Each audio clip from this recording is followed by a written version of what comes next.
అందాన్ని మీరు ఆ రోజుల్లో కాపాడుకోవడానికి ఏం చేసేవారు? నాకు ఏ విధమైన హ్యాబిట్స్ లేవు. ఫస్ట్ పాయింట్, 40 ఏళ్ళ సినిమా కెరియర్లో లిక్కర్ కానీ నాన్ వెజ్ కానీ ఎప్పుడూ ముట్టుకోలేదు. ఒక క్రమశిక్షణ, ఒక పద్ధతి, ఫ్యామిలీ లైఫ్, ట్రెడిషనల్ ముఖ్యంగా.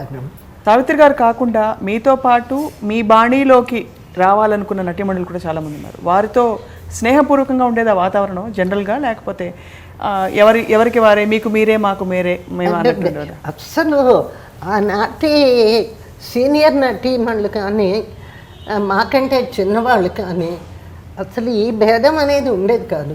మిశ్రమలో నాకు బాగా గుర్తు, ఛాయాదేవి, సూర్యకాంతమ్మ అందరం కూర్చునేవాళ్ళం భోజనానికి. ఒక్క రూమ్లో చేరేవాళ్ళం అన్నమాట.